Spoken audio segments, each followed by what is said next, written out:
हरे कृष्णा। तो आज हम लोग पुनः श्री रामचंद्र चरित्रमानस का पाठ करेंगे, जैसा कि रोज़ हम लोग नित्य करते हैं। और हम लोग अरण्यकांड में अभी हैं और अरण्यकांड की चर्चा हो रही है। भगवान सभी का उद्धार करते हुए, संत का, राक्षसों का, सबका उद्धार करते हुए भगवान आगे बढ़ रहे हैं। सबको आह्लाद देते हुए आगे बढ़ रहे हैं। विराट का वध किया,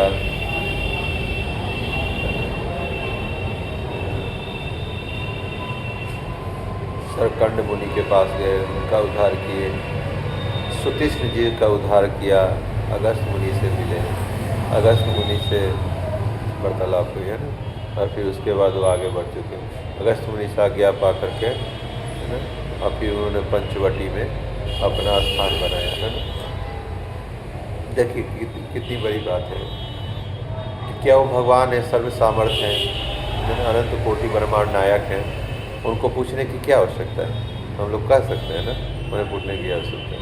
लेकिन फिर भी मर्यादा, है ना, मर्यादा पुरुषोत्तम श्री रामचंद्र जी हैं और मर्यादा में रह कर के सारे कार्य वो कर रहे हैं, है ना। वो अगस्त जी से सर नवा कर पूछते हैं कि हे गुरुदेव, बताइए कि कहाँ राक्षस मिलेंगे और कहाँ से राक्षसों का संहार करना मैं शुरू करूं, कहाँ अपना पर्णकुटी बनाऊं, है ना। उन्होंने, अगस्त मुनि ने क्या कहा कि आप तो त्रिलोक क्या नहीं जानते हैं, अनंत कोटि ब्रह्मांड नायक हैं, कण कण में परमात्मा स्वरूप विराजमान है। आपसे क्या चीज़ चुकी हुई, हमसे क्यों पूछ रहे हैं?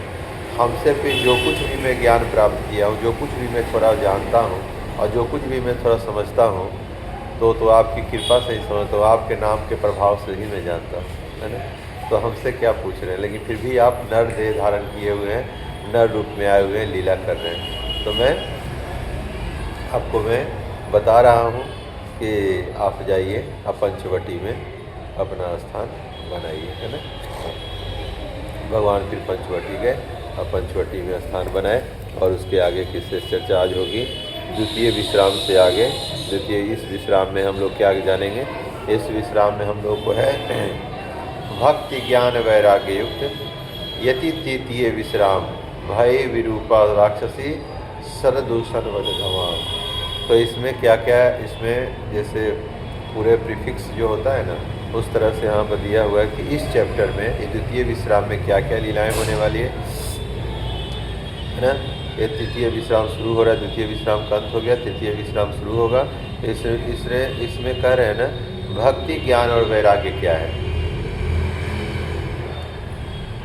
इसको बताइए। लक्ष्मण जी पूछ रहे हैं कि हे भगवान, हमें भक्ति ज्ञान वैराग और माया क्या है, इसके विषय में विस्तार पूर्वक बताइए, है ना। और इसी में आगे चल करके राक्षसी शूर्पणखा का नाक और कान काट लेंगे, है ना। और इसके बाद खरदूषण का वध होगा।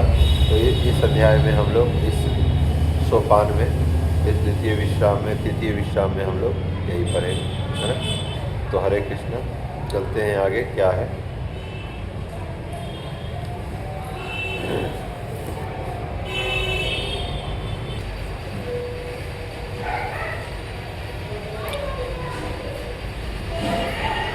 जब ते राम किन्य तब वासा, सुखी भय मुनि बीती त्रासा, गिरिवन नदी ताल छवि छाए, दीन दीन प्रति अति होत सुहाए, है ना। तब भगवान श्री रामचंद्र जी का आगमन पंचवटी में है। वहाँ अब क्या हो रहा है? दिन प्रतिदिन सुख बढ़ते जा रहा है, आनंद बढ़ते जा रहा है ना। सारे मुनि वहाँ के प्रसन्न चित्त हैं, उनके सारे दुख मिट गए हैं और दिन प्रतिदिन उनके आनंद में वृद्धि हो रही है, सुख में वृद्धि हो रहा है ना। जो भी पर्वत, जल, वृक्ष जितने भी थे, बहुत प्रचुर मात्रा में सारे फल देने लगे हैं, है ना। खग मृग वृंद आनंदित रही, मधुप मधुर गुंजत छवि रही, शोभन वर्णिन सख्य ही राजा, जहाँ प्रकट रघुबीर विराजा। और खग मृग के समूह आनंदित रहते हैं। और जितने भी खग हैं, पशु पक्षी हैं, वो आनंद में है ना। भगवान के आने से सभी लोग जड़ चेतन सराचर जगत अब आनंद में है। भगवान के आगमन से ही सब कुछ आनंद ही आनंद है। तो आनंद घन आए हैं तो आनंद ही फैलेगा। एक बार प्रभु सुख असीना, लक्ष्मण वचन कहूँ छलहीना। सुर नर मुनि सचराचर साई, मैं पूछो निज प्रभु की नाई। तो लक्ष्मण जी भगवान से छलहीन होकर के प्रश्न पूछ रहे हैं, ये है प्रभु आप हमें बताएं, है ना। और छल क्या, प्रश्न क्या है, मतलब प्रश्न 4 प्रकार से किए जाते हैं ना। कैसे? तो पहला प्रश्न तो ये है कि पहले तरह का प्रश्न कैसे करते हैं। तो पहले तरह के प्रश्न में क्या होता है, जिसमें हराने के उद्देश्य से, तर्क वितर्क करने के उद्देश्य से हम लोग प्रश्न पूछते हैं, है ना। हम दूसरे को हराते हैं, वितर्क करते हैं ना। ये हम लोग क्या करते हैं, विवाद करते हैं ना। हम काटेंगे, दूसरे को कट करेंगे, हम बहुत देर करते हैं, इस तरह का प्रश्न पूछते हैं। ये सबसे निकृष्ट है, सबसे गंदा माना गया है। दूसरा प्रकार का प्रश्न कैसे पूछते हैं, दूसरे प्रकार का प्रश्न है कि परीक्षा लेने के लिए, है ना, दूसरे से कि कितना जानता है, वो कितना जानता है, कितना बल है, तो दूसरे को हर चीज़ से जानने के लिए वो पूछता है प्रश्न। उसको द्वितीय प्रकार का करता है, जिसको कनिष्ठ माना गया है ना। और तीसरा जो है, तीसरा प्रकार का प्रश्न है कि वो लोग क्या करते हैं, तीसरे प्रकार का जो कि मध्यम कहलाता है, वो बुद्धि की चतुरता दिखाने के लिए कि हम कितना जानते हैं, ये बताने के लिए प्रश्न पूछा जाता है। और चौथा क्या है, चौथा अपने संदेह को दूर करने के लिए प्रश्न पूछा जाता है। तो जो सबसे उत्तम प्रश्न माना गया है, वो अपने संदेह को दूर करने के लिए पूछा गया प्रश्न जो है सबसे उत्तम माना गया है। तो 4 तरह से हम लोग प्रश्न पूछते हैं, किसी से 4 तरह से प्रश्न पूछा जाता है। एक तो विवादार्थ करने के लिए, विवाद मतलब कि हम तर्क वितर्क करते हैं, ऐसा भी है, वैसा भी है, तरह तरह के प्रश्न पूछ करके अपने को सिद्ध करते हैं कि हम लोग हरा दिए, हार जीत की भावना से प्रेरित होकर प्रश्न पूछते हैं। द्वितीय तरह का जो प्रश्न होता है, उसमें क्या होता है कि उसमें बता रहे हैं कि उसमें किसी को परीक्षा लेने के उद्देश्य से पूछा जाता है कि ये क्या बोलते हैं, इनका वो क्या भाव है इस बात पर। आप परीक्षा भी ले रहे हैं कि हाँ कितना जानते हैं, अंदर से है कि उनको चेक भी कर रहे हैं और पूछा भी जा रहा है। तो उस प्रश्न को पूछने का तरीका है, तो उसको कनिष्ठ माना गया, कनिष्ठ तरह का प्रश्न है। और तृतीय जो है, तीसरा तरह का प्रश्न है जो ये बताने के लिए कि हम कितना जानते हैं, प्रश्न पूछते हैं और उसका विश्लेषण करते हैं ताकि हम बताते हैं कि हम कितना जानते हैं। तो इस तरह भी प्रश्न पूछा जाता है। चौथा है कि अपने संदेह को दूर करने के लिए प्रश्न पूछते हैं कि हमें सही में संदेह है, तो संदेह को दूर करने के लिए प्रश्न पूछते हैं, जो कि सबसे उत्तम माना गया है। वही प्रश्न पूछना चाहिए जिसमें आपका संदेह है, संशय है, उससे निवृत्ति भी है। तो इस तरह से 4 प्रकार के हम लोग प्रश्न पूछते हैं, 4 प्रकार से प्रश्न को पूछते हैं। हे देव, मनुष्य मुनि चराचर में स्वामी अर्थात यावत संसार के व्यवहार जानने वाले, आपसे मैं अपने स्वामी के समान पूछता हूँ, है ना। तो अपने को आपको स्वामी के समान पूछता हूँ। अगर किसी से प्रश्न पूछना चाहिए तो अपने को दीन मानना चाहिए। तद विधि प्रणिपातेन परिप्रश्नेन सेवया उपदेक्षन्ति ते ज्ञानम ज्ञानिनाम तत्वदर्शिन। तो किसी से भी प्रश्न पूछते हैं तो अपने विनम्र भाव से अपने को नीचा मान करके, छोटा मान करके तब पूछना चाहिए, नहीं तो पात्र में ज्ञान या किसी भी तरह से ज्ञान जाएगा नहीं। क्योंकि जब higher potential to lower potential flow होता है ना, ऊंचे से नीचे की ओर बहता है। अगर हम ही ऊंचाई पर बैठ करके प्रश्न पूछ रहे हैं तो ये कोई मर्यादा नहीं है। फिर आप पूछ भी लेंगे ना तो सीख नहीं पाएंगे, अपने को बड़ा मान करके जानना। मोहि समुझाए कहो सोई देवा, सब तजी करो चरण रज सेवा। कहु ज्ञान विराग अरु माया, कहूँ तो भक्ति करहु जे हिदाया। हे प्रभु, लक्ष्मण जी पूछ रहे हैं कि हे प्रभु, मैं आपको स्वामी मानता हूँ। अब स्वामी मान के ही सीखा जा सकता, बड़े मान करके। तो हे प्रभु, मैं आपको स्वामी मान करके, अपने को दास मान करके, आपको स्वामी मान करके मैं आपसे पूछ रहा हूँ कि मुझे बताएं, मेरा मार्गदर्शन करें कि आप ये बताएं कि ज्ञान, वैराग्य और माया क्या है और भक्ति क्या है। जो जिस भक्ति से आप अति प्रसन्न हो जाते हैं, जिसके हृदय में जो भक्ति रहती है, तो उससे आप प्रसन्न होकर के त्रिलोक दे देते हैं, उसके वश में हो जाते हैं। त्रिलोक क्या, स्वयं अपने को वश में कर देते हैं, है ना, उस पर कृपा करते हैं। उस भक्ति का वर्णन करें। और क्या करें, और भी एक चीज़ करें, ईश्वर जीव ही भेद प्रभु, सकल कहो समुझाई, जाते होए चरण रति शोक मोह भ्रम जाए। तो कह रहे हैं कि ईश्वर और जीव में क्या भेद है, इसको भी विस्तार पूर्वक समझा करके कहना है ना। सकल कहो समझाए, यानी कि विस्तार पूर्वक हमें बताइए कि ईश्वर और जीव में क्या अंतर है ना, क्या भेद है। और जाए होए चरण रति, और आपके चरणों में रति हो जाए, तो चरणों में क्या हो जाए, प्रीति हो जाए, आपके श्री चरणों में रति लग जाए। शोक मोह भ्रम जाए, अतः मेरे हृदय से शोक मोह और भय सबका नाश हो जाए, है ना। भ्रम जो भी है, दुविधा जो भी है, भगवान के आने में क्या है कि भगवान को क्यों नहीं चाहते हम लोग। कुछ तो दुविधा होगा ना कि नहीं क्या सही में है कि नहीं। अभी तो पूर्ण विश्वास भी नहीं है कि भगवान है। हम लोग कहते हैं, लेकिन विश्वास हो जाए कि भगवान ही सब करता है और उन्हीं से सब कुछ हो रहा है, तो फिर हम संसार में क्यों रहें। पूर्ण विश्वास अभी भी नहीं है हमें। कहीं ना कहीं है कि नहीं, संसार के कैसे कर देंगे भगवान, कहीं ना कहीं तो हमारा शंका आज भी है। नहीं तो पूर्ण तरह से जिसको पूर्ण विश्वास हो गया कि भगवान ही सब करते हैं, अचराचर जगत अनंत कोटि ब्रह्मांड के नायक है, तो फिर मैं क्यों करूं फिर संसार। लेकिन अभी हमारे मन में कहीं ना कहीं ये संदेह है। कहते तो हैं कि भगवान ही करते हैं, सब कुछ भगवान करते हैं, लेकिन लगता है कि कैसे करते हैं, मेरे मम्मी पापा, घर द्वार, ये सब कैसे नहीं, सब तो कुछ तो होता होगा ना।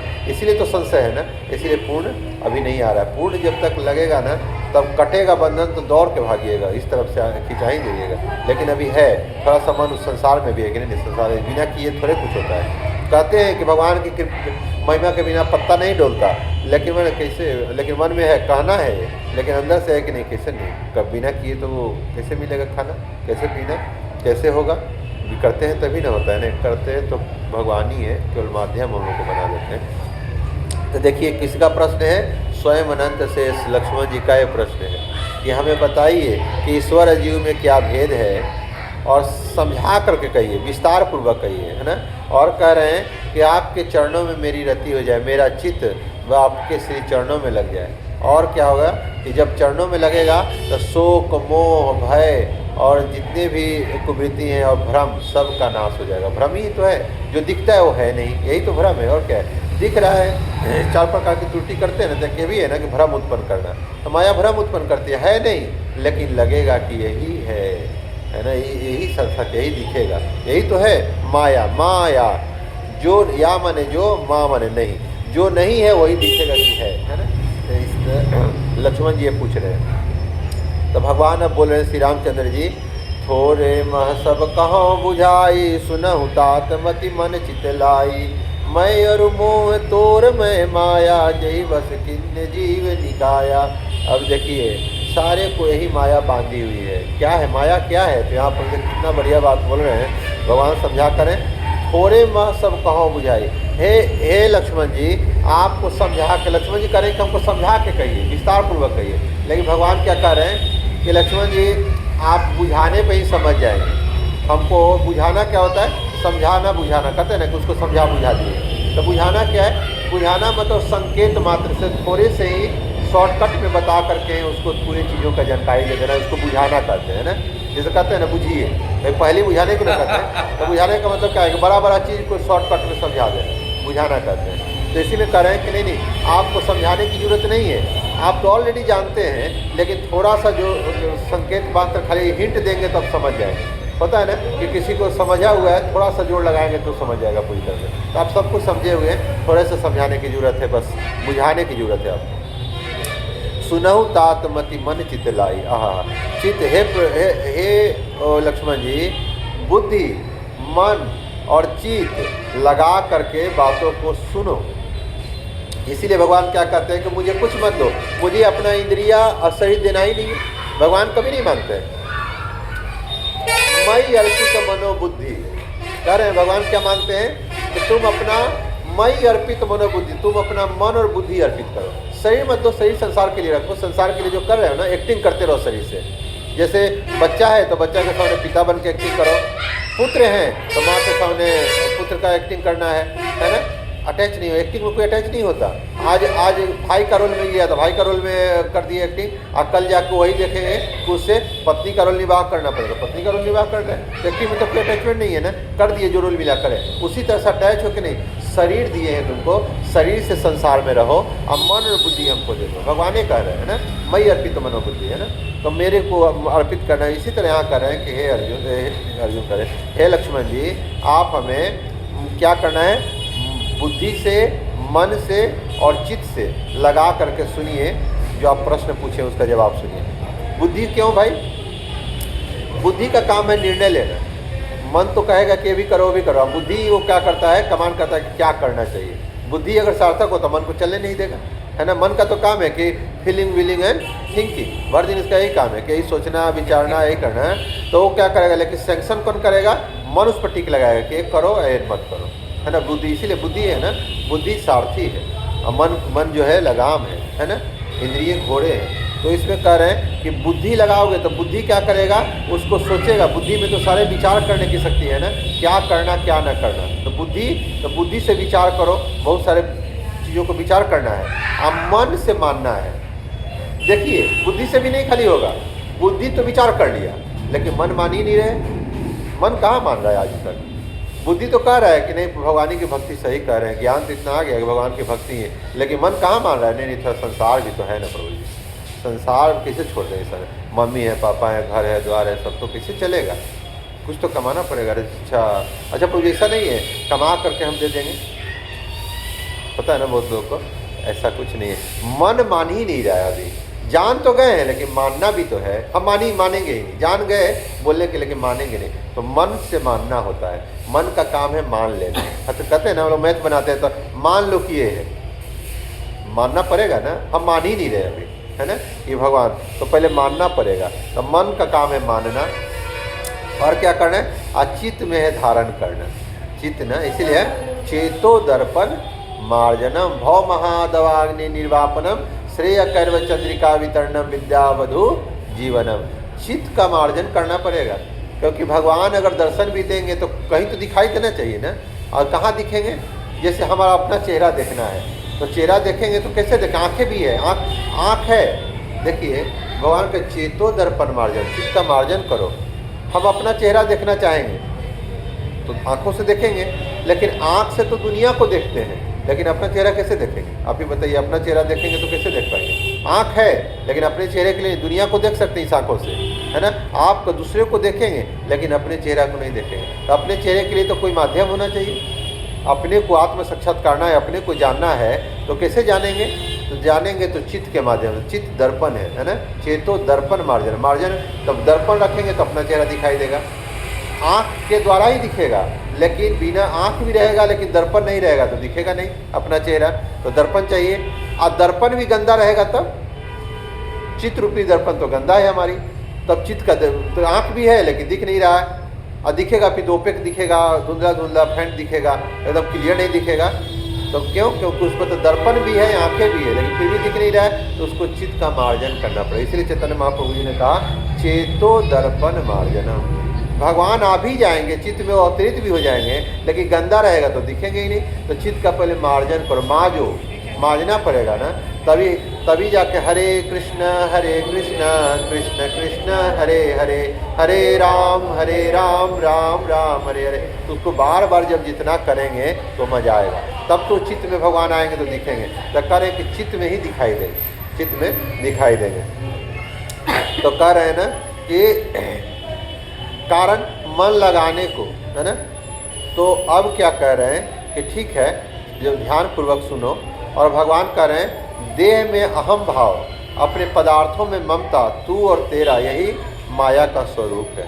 माया क्या है? तो कह रहे हैं तू तेरा मैं मेरा, यही तो माया का स्वरूप है। लेकिन एक और चीज़ डिप जानी है, अभी तो जानते हैं ना कि मैं तो जानते हैं कि मैं कौन है, मैं आत्मा हूँ, कहते हैं ना कि मैं आत्मा हूँ।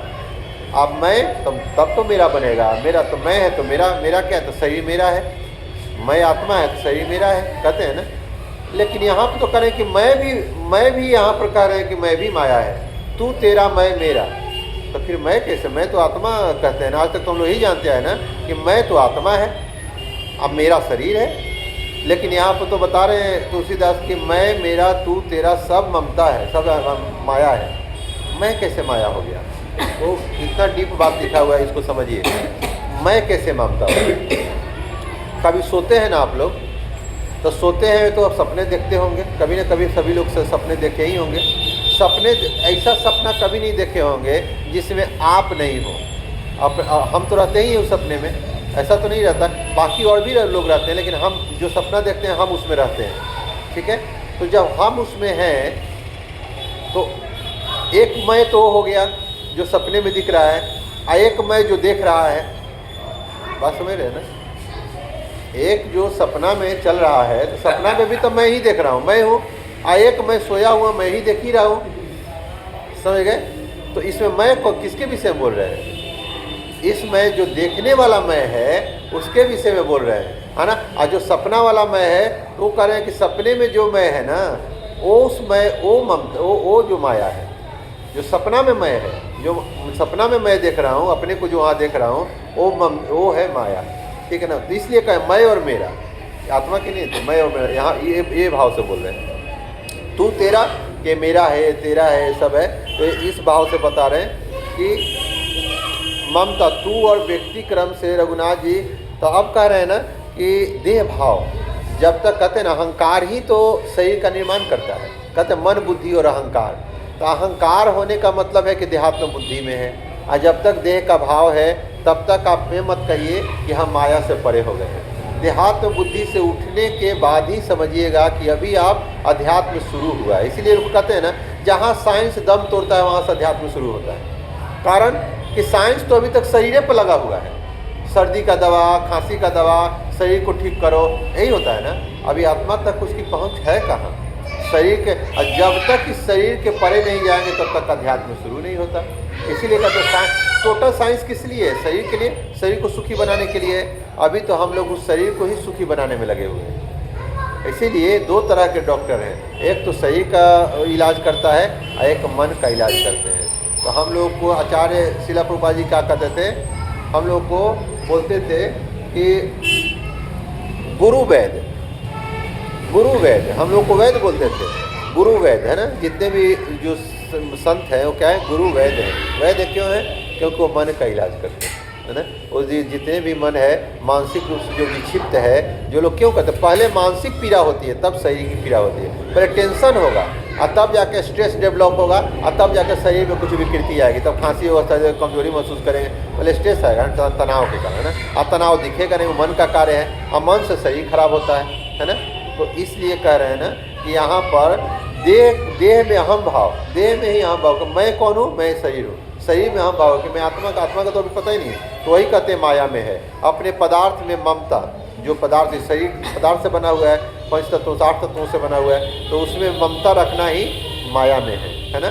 तू और तेरा यही माया का स्वरूप है। इस मेरे तेरे ही सब चराचर को अपने अधीन कर रखा है। यही मेरा तेरा तो संसार को बांध रखा है। ये मेरा, कहते भी हैं ये सब भगवान के अंश हैं। अरे भाई, तो भगवान के अंश हैं, ठीक है, बहुत बढ़िया बात है।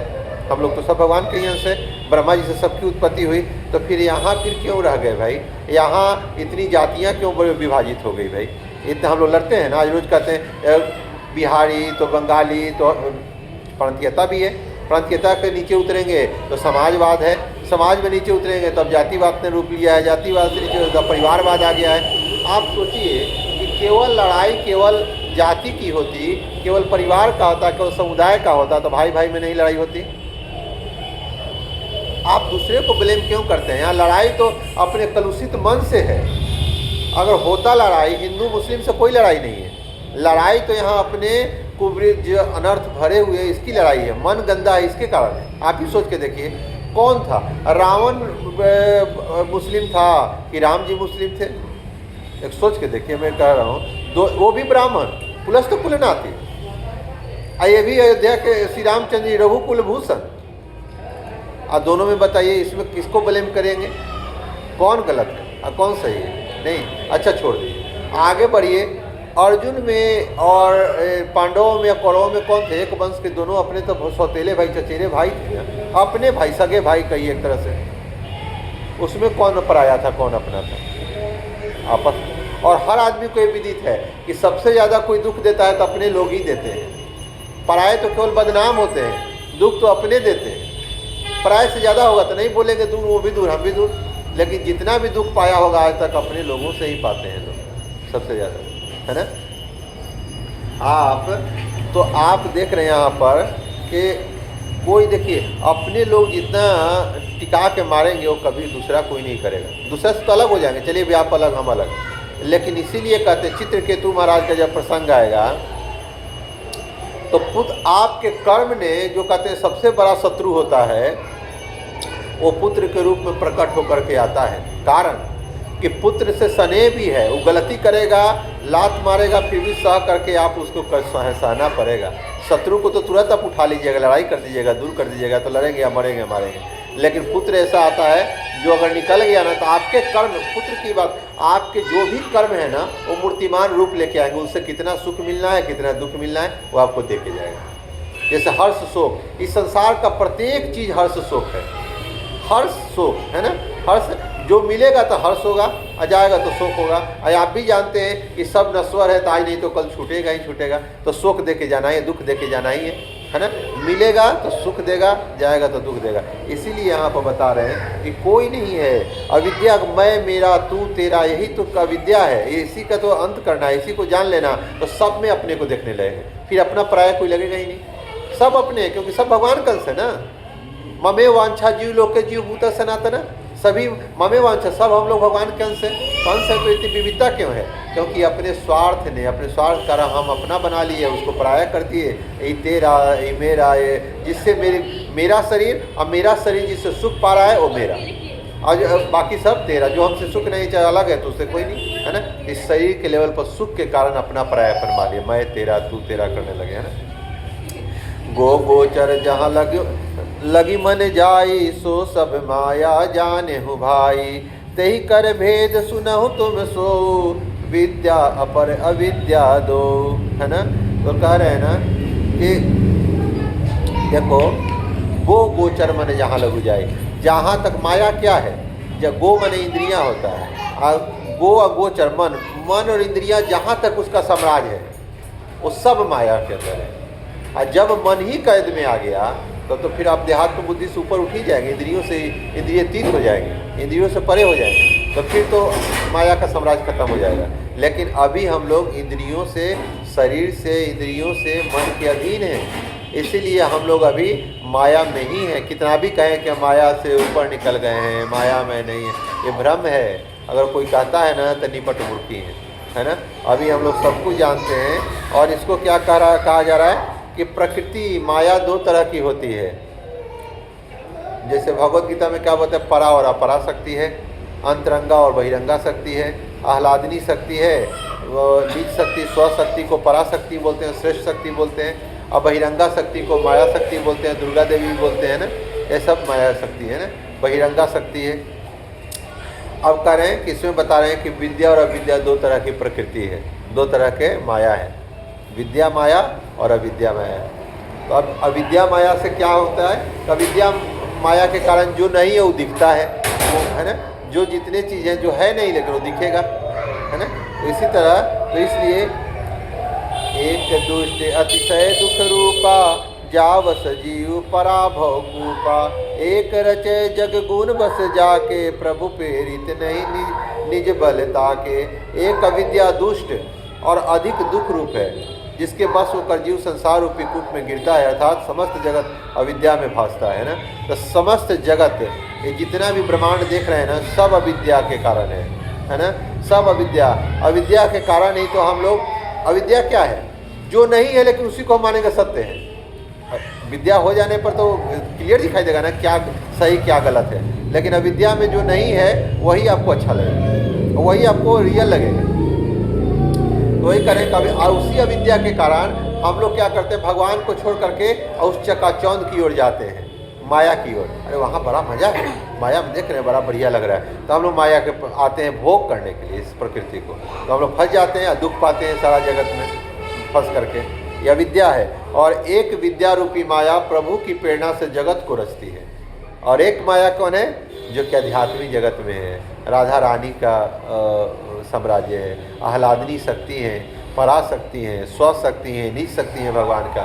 वो शक्ति के कारण वही जो है विद्या शक्ति है, उसमें जब जाएंगे तब जा कर के वो केवल आनंद में रहेंगे, आध्यात्मिक लोक में जाएंगे, तो है ना। लेकिन रचती है और जगत रचने के गुण उसके अधीन है, अर्थात माया की स्वतः बल नहीं है ना। लेकिन वहाँ पर क्या है ना, वो निर्बल है। वो जो माया है, जो विद्या माया है, वो स्वतः नहीं रचती है, भगवान के इशारे पर कार्य करती है ना। वो कभी अपने से नहीं रचती है, उस निर्बल है। लिख रहे हैं प्रभु प्रेरित नहीं निज बलता के, प्रभु प्रेरित, प्रभु की प्रेरणा से वो कार्य करती है। वो माया जो है ना, प्रभु के इशारे पर कार्य करती है ना। इसीलिए भगवान ने भगवद गीता में कब बोला कि मई अध्यक्ष ने प्रकृति सुरतः चराचरम, मेरी अध्यक्षता में मेरी प्रकृति कार्य करती है। ऐसा नहीं कि मनमाने नहीं चलेगी, मनमाने करने होगा तो फिर दिक्कत हो जाएगा ना, उनको भी निकाल फेंका जाएगा। नहीं, ज्ञान मान मन ज्ञान मान जह एको नहीं, देखत ब्रह्म रूप सो माही, कहिए तात सो परम विरागी, तीर्ण सम सिद्धि तिनि गुण त्यागी। अब कह रहे हैं कि ज्ञान उसको कहते हैं जहाँ वर्णाश्रमादिक कुछ भी मान नहीं है, अर्थात सब में समान ब्रह्म रूप देखते हैं। सर्व खलमिदम ब्रह्म नेह नास्ति किंचन जगत जगत जगताम जगत, यह सब जगत ब्रह्म रूप है, यहाँ नाना वस्तु कुछ नहीं। हे भाई, रजोगुण से ब्रह्मा की सिद्धि, सतोगुण से विष्णु की सिद्धि और तमोगुण से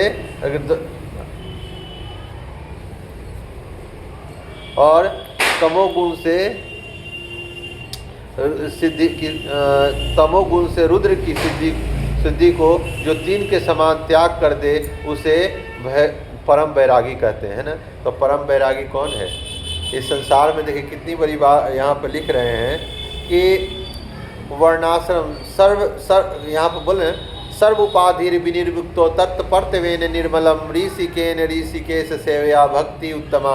अब क्या कहना है कि सभी गुणों से, पहले तो हम लोग अभी वर्णाश्रम में पड़े हुए हैं, अब भगवान क्या कर रहे हैं, इससे ऊपर उठ जाओ। सर्व उपाधि विनिर्मुक्त, उपाधि अभी है ना, हम क्षत्रिय, हम ब्राह्मण, हम वैश्य, तो हमें है ना, हम इंजीनियर, हम डॉक्टर, हम बड़े बड़े पदाधिकारी, है ना, ये तो उपाधियाँ अभी लगी हुई है। अब भगवान क्या करें, कभी कहाँ, अभी उपाधियों से मुक्त होना पड़ेगा। सर्व उपाधि विनिर्मुक्तो तत्पर्तवेन निर्मलम, तब निर्मल होगा चित्त। अभी तो उपाधि में हम कुछ नहीं है, हम केवल यही है कि हम भगवान के दास हैं, जीविर स्वरूप है नित्य कृष्ण दास। हम जन्म जन्मांतर आपके दास हैं, दास बने रहेंगे, हमको कभी नहीं भगवान बनने की इच्छा नहीं है। जो दीजिएगा उसमें प्रसन्न चित्त रहेंगे, जैसा भी दीजिए, जो दीजिए उससे भगवान की कथा करके सुन करके हम रहेंगे, है ना। और जो इस तत्व को जान जाता है तो सब में ब्रह्म को देखता है, क्योंकि बिना ब्रह्म के तो हम लोग अंदर तो आत्मा और परमात्मा है, तभी तो हम लोग चल रहे हैं। तो भगवान शरीर से परे देखता है, वो शरीर को देखता ही नहीं कि क्या आँख है, क्या है, गोरा काला, दुनिया जहान, अच्छे बुरे, वो तो अंदर, वो तो चित्त में देखता है कि जो अंदर की चीज़ है वो चीज़ दिखाई देता है, ब्रह्म को देखने लगता है हर चीज़ में। और जब ब्रह्म को देखेगा तो सब में भगवान के दर्शन होने लगेंगे। इसीलिए हम लोग क्या कहते हैं, किसी को पहले देखते हैं, किसी को प्रणाम करते थे तो हम लोग का क्या कल्चर था, राम राम बोलते थे ना पहले, राम राम करने का मतलब क्या, हम भी राम आप भी राम, राम राम, आप में भी राम हम में भी राम, इसलिए दोनों, कोई दूसरा है ही नहीं, सब राम है ना। तो राम राम, इसलिए कह रहे हैं कि खलमिदम सर्व खलमिदम ब्रह्म नेहा नास्ति किंचन जगत्याम जगत, सब जगत में खल कोई दूसरा है ही नहीं, सब में ब्रह्म है। और विष्णु रूप में, जहाँ सतोगुण है वहाँ सब में विष्णु के रूप में विराजमान है, जहाँ रजोगुण है वहाँ ब्रह्मा के रूप में विराजमान है, और जहाँ तमोगुण है स्वयं शिव कल्याण करने के लिए विराजमान है। तो सब में समान रूप से है ना, सब में तमोगुण के रुद्र की सिद्धि को तीन के समान त्याग कर दे उसे परम वैरागी कहते हैं ना। जो सब में भगवान को देखने लगे, किसी में वैरागी मतलब राग का ना होना वैराग्य है। हम लोग तो विराग है ना, ये मैं मेरा तू तेरा, यही तो राग है। अभी जो मेरे साथ है वो मेरा अपना है, और जो मेरे साथ नहीं है वो मेरा दुश्मन हो गया। तो मैं मेरा है ना, यही राग है। अब भगवान क्या कहते हैं, राग द्वेष विमुक्त तु विषयान इंद्रिय चरण आत्म वैस विधेय आत्मा प्रसाद अधिगच्छति। भगवान का प्रसाद तभी मिलेगा जब राग द्वेष से मुक्त होंगे। अभी तो राग है ना कि मेरा है, तेरा है, सब है, जो मेरे साथ है वो मेरा, नहीं तो फिर वो मेरा शत्रु। लेकिन इन दोनों को, राग द्वेष दोनों को त्याग देता है, वो क्या होता है? वही होता है स्थित प्रज्ञ। वही भगवद गीता में उसी को बोलते हैं स्थित प्रज्ञ, जो ये है। तब भगवान की कृपा, तब प्रसाद। भगवान अपने पुरुषार्थ से कभी नहीं मिलते। गांठ बांध के रख लीजिए कि भगवान को चाहेंगे कि अपनी तपस्या के बल पर प्राप्त कर लें, पुरुषार्थ के बल पर प्राप्त करें। भगवान पुरुषार्थ का फल नहीं है, भगवान को प्राप्त करना प्रसाद का फल है। प्रसाद पाइए, जैसे हम लोग पाते भी हैं, खूब प्रसाद पाइए। श्रीला प्रभुपाद जी बोलते प्रसाद पाओ। प्रसाद का मतलब कृपा होता है। तो भगवान की कृपा जब तक वो नहीं चाहेंगे तब तक हम लोग मुक्त नहीं होंगे। अपने सामर्थ्य से नहीं हटा सकते। देखिए, एक भले मटेरियल गाना है, लेकिन एक गाना आया था, पर्दा है पर्दा, पर्दे के पीछे पर्दा नसी है, पर्दा नसी को बेपर्दा न कर दें, ऐसा कुछ गाना था ना। तो क्या है? पर्दा है पर्दा। एक पर्दा तो बहिरंगा शक्ति का है और दूसरा पर्दा अंतरंगा शक्ति का है। अब बताइए, एक पराशक्ति का और एक अपराशक्ति का। तो एक पर्दा तो बहिरंगा शक्ति का पर्दा, अपने तपस्या करेंगे, गुरु का आदेश पर चलेंगे तो हट जाएगा। अंडर गाइडेंस ऑफ द गुरु चलेंगे तो बहिरंगा शक्ति का पर्दा हट जाएगा। लेकिन अंतरंगा शक्ति का पर्दा जो है, राधा रानी जो निज शक्ति है, स्वशक्ति है, आह्लादनी शक्ति है भगवान की, वो पर्दा तो भगवान ही हटाते हैं। भगवान की कृपा, इसलिए रो रो करके भगवान से प्रार्थना करना चाहिए, रोना चाहिए, प्रार्थना है ना, अपना परिश्रम और साथ में प्रार्थना, प्रभु हरे कृष्ण करना है ना। तो जगत गुरु शिला प्रभुपाद की जय। गौर प्रेमानंदे हरि हरि बोल। सीताराम लक्ष्मण हनुमान की जय।